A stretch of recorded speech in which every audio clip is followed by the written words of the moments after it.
आजमगढ़ उपचुनाव में धर्मेंद्र की हार का बदला चुकाएंगे अखिलेश, इस सीट को लेकर तैयारी जोरदार।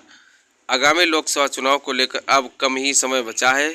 सियासी दल अपनी अपनी प्लानिंग में जुट गए हैं।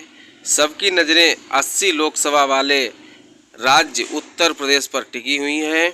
आपको बता दें कि आगामी लोकसभा चुनाव को लेकर अब कम ही समय बचा है। सियासी दल अपनी अपनी प्लानिंग में जुट गए हैं। सबकी नज़रें 80 लोकसभा वाले राज्य उत्तर प्रदेश पर हैं।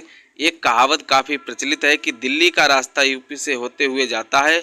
इसका मतलब साफ है कि अगर किसी भी सियासी दल को केंद्र में सत्ता हासिल करनी है तो उसे यूपी से ज़्यादा सीटें जीतनी होंगी।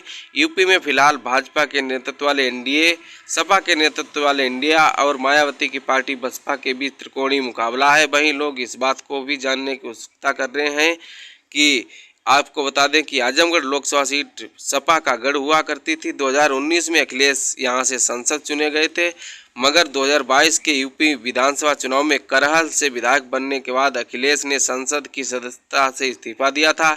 इसके बाद उपचुनाव में भाजपा ने सपा के गढ़ में सेंध लगाई और भोजपुरी सुपरस्टार दिनेश लाल यादव उर्फ निरहुआ यहां से सांसद बने।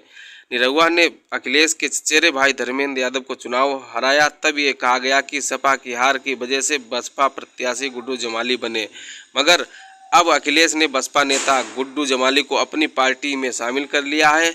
ऐसा करने से सपा का एम/वाई मुस्लिम फैक्टर यहाँ फिर से मजबूत हो सकता है। इसी आधार पर सियासी गलियारों पर यह चर्चा है कि अखिलेश यादव आजमगढ़ से आगामी लोकसभा चुनाव लड़ सकते हैं।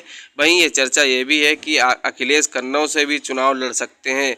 अब यह देखना दिलचस्प होगा कि अखिलेश कौन सी सीट से आगामी लोकसभा चुनाव 2024 का चुनाव लड़ते हैं।